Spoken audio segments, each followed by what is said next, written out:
The Trumpet Daily. Hello, everyone, and welcome back to the program.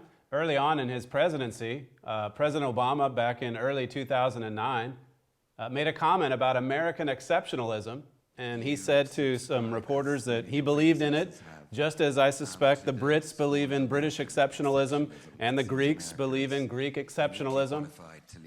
And there were quite a few people, Republicans in particular, conservatives, who were up in arms because of that comment. Newt Gingrich, for example, he came out and said that this was truly alarming, what President Obama said about American exceptionalism.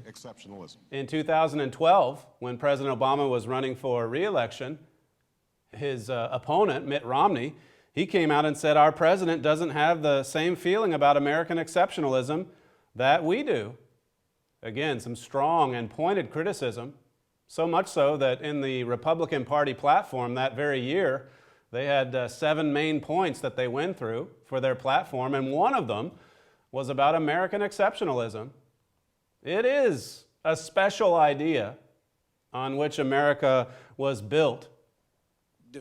Now you come forward 4 more years, and you see the current Republican candidate, Donald Trump. You may have seen some reports yesterday about what he said a year ago on this same subject, American exceptionalism. And he said a year ago that he's never really liked the term. And in the course of this 2-minute statement, he also said some things about bringing those jobs back to the United States and bringing the money back that we keep spending overseas. But then he concluded and again said, I just don't like the term American exceptionalism. And so quite a few Republicans and conservatives are now faced with the same statements, the same comments, only this time it's coming from their own party. For our radio program today on KPCG, we really did delve into this subject deeply, and it was quite fascinating to compare even what President Ronald Reagan, a president that was in office just about 35 years ago, to just compare what he had to say about this American idea, about establishing the nation, as the founders did. One unified nation, under God, built on this idea of religion and morality, to spread freedom, liberty, to spread the equality of opportunity to everyone in that great land of America. In the course of our research for the radio program today, we turned up this particular comment by President Reagan. This is from his farewell address. This is what he left for us in America back in January of 1989. This national feeling is good, but it won't count for much, and it won't last unless it's grounded in thoughtfulness and knowledge. An informed patriotism is what we want. And are we doing a good enough job teaching our children what America is and what she represents in the long history of the world? Those of us who are over 35 or so years of age grew up in a different America. We were taught very directly what it means to be an American. And we absorbed almost in the air a love of country and an appreciation of its institutions. If you didn't get these things from your family, you got them from the neighborhood, from the father down the street who fought in Korea, or the family who lost someone at Anzio. Or you could get a sense of patriotism from school. And if all else failed, you could get a sense of patriotism from the popular culture. The movies celebrated democratic values and implicitly reinforced the idea that America was special. TV was like that too, through the mid-60s. But now we're about to enter the 90s, and some things have changed. Younger parents aren't sure that an unambivalent appreciation of America is the right thing to teach modern children. And as for those who create the popular culture, well-grounded patriotism is no longer the style. Our spirit is back, but we haven't re-institutionalized it. We've got to do a better job of getting across that America is freedom. Freedom of speech, freedom of religion, freedom of enterprise, and freedom is special and rare. It's fragile. it needs production. So we've got to teach history based not on what's in fashion, but what's important.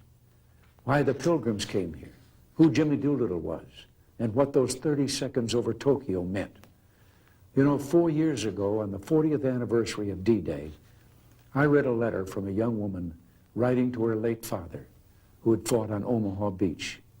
Her name was Lisa Zanata Henn, and she said, "We will always remember. We will never forget what the boys of Normandy did." Well, let's help her keep her word. If we forget what we did, we won't know who we are. I'm warning of an eradication of the American memory that could result ultimately in an erosion of the American spirit. Let's start with some basics. More attention to American history and a greater emphasis on civic ritual. And let me offer lesson number one about America. All great change in America begins at the dinner table. So tonight in the kitchen, I hope the talking begins. And children, if your parents haven't been teaching you what it means to be an American, let them know and nail them on it. That would be a very American thing to do. That, as I say, was President Reagan, his farewell address in January 1989. And of course, he was, in one sense, he was excited about this new spirit in America. The spirit is back. But he said that this education or this vision, it hadn't yet been reinstitutionalized. And he was very concerned about the way popular culture was going. He was concerned about the way education was going. He was concerned about what was happening to the family.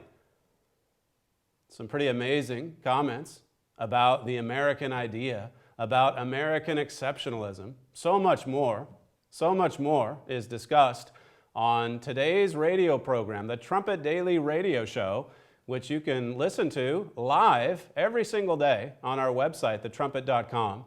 Just go to the website and you can look for the live link that takes you right to our radio station.